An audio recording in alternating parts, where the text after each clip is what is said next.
第1回目の映像は日本を出発し1カ国目であるカナダに入国。バンクーバーを経由し世界遺産であるカナディアンロッキーを目指す。その後大陸横断鉄道で東に向かい、カナダ最大の都市トロント、世界三大瀑布の一つナイアガラの滝を訪れた時の映像である。じゃあなお前ら。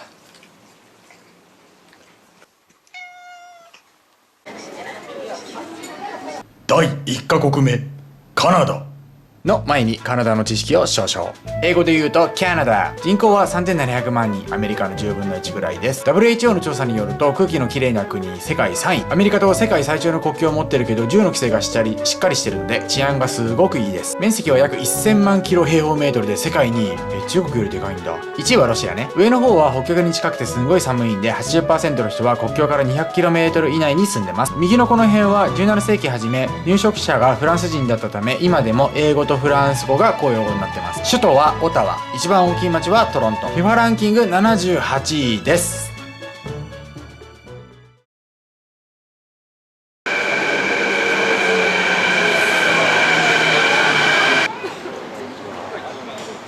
蒸気が出る時計ということです。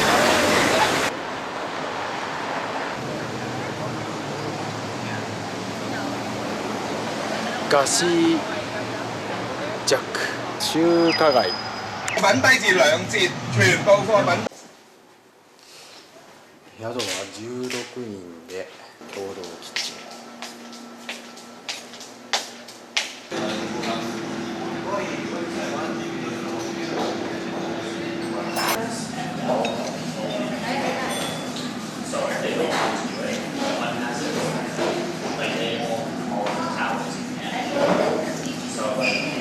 今バンクーバー、これアメリカ大陸でここにいるんですけど、今後はこうアメリカビザの問題があるのでアメリカには一度入るとかそういうのができないので、バーッとここから一気に東海岸の方に行って、で、ボストンの辺りからこうアメリカに入ろうかなと思ってます。こんな感じ。バンクーバーのバス停に来てます。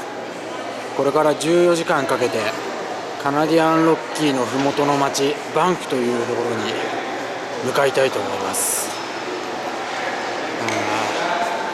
ガス酔いしやすい子だったのですごい嫌です。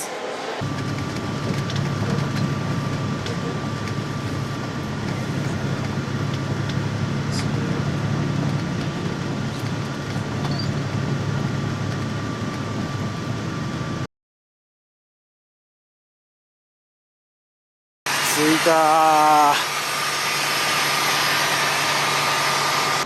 ここはバンフです。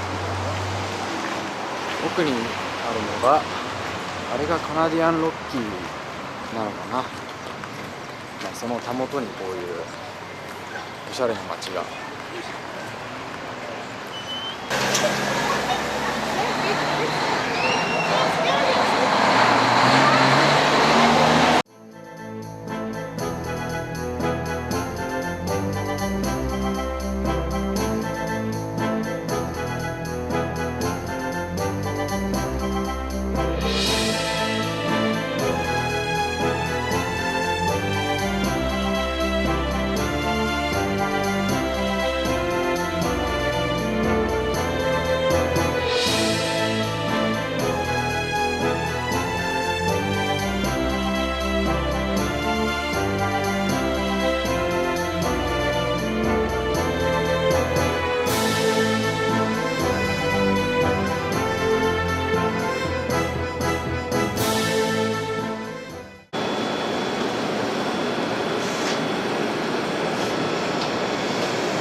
よっしゃ、これから乗車します。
ト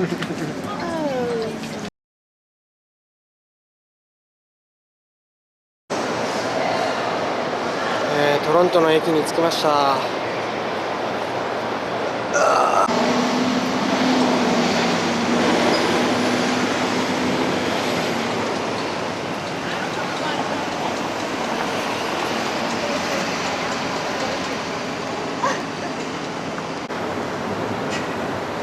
これが世界で3番目に大きいカナダの CN タワーです。ちなみに1位は東京スカイツリーでございます。トロントブルージェイズっていうのがあるんですけど、そこのホーム球場があります。なんとブルージェイズストリート、ブルージェイズウェイになってます。こういったら東京ドームの前の白山通りがジャイアンツ通りになるみたいな、そういう平日の昼間ということもあって大変賑わってます。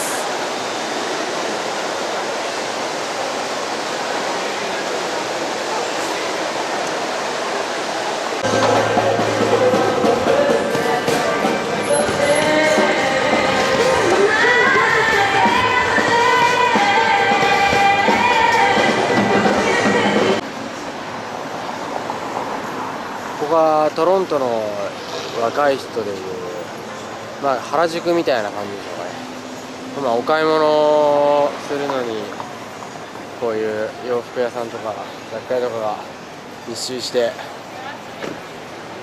若い人がいっぱいいます。ブラボー。For your seat, please stand back of the yellow line until the train is come to a complete stop.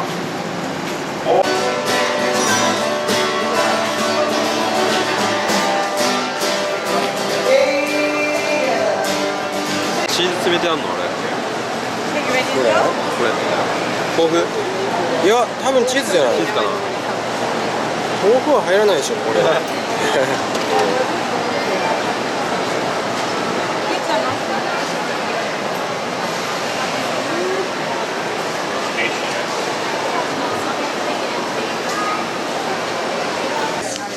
でもこれどうなんだろう、俺らの世代しかわかんないのかな。そうなの。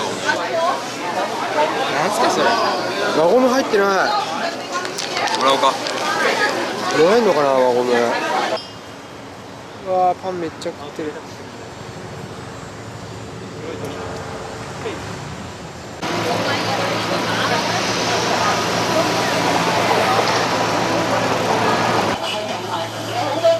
いや、分かるところは分かるけど、これ誰？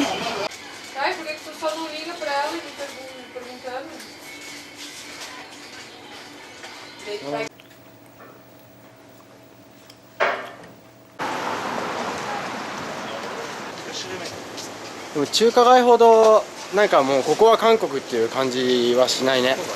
うん。控えめだね、控えめだね。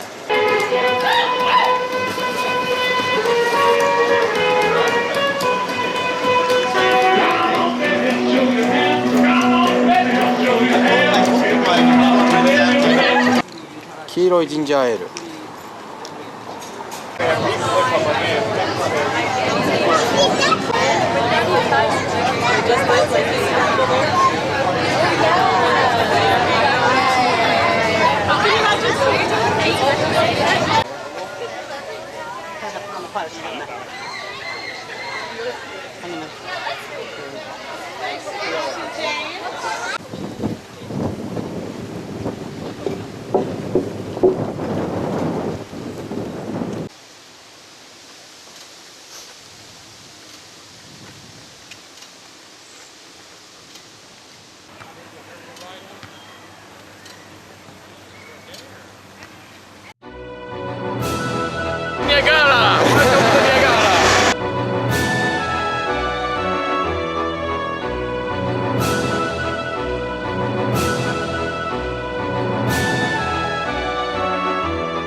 伝えいたしました。トロントはカナダで一番大きな町ということで、人もすごい多くてですね、もう人口が600万人ぐらいいるんですけど、なんかいろんな文化がすごい入り混ざった面白い感じの町だなっていうのが感想ですね。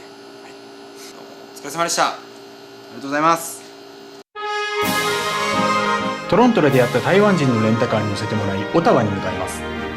道中サウザンド諸島を見たり、オタワでは世界遺産の離島運河や RPG 感がすごい国会議事堂を紹介します。次の町モントリオールでは顔なしに出会い、ついていってみるとそこには驚きの風景が広がっていました。次回、文化大陸を越えてお楽しみに。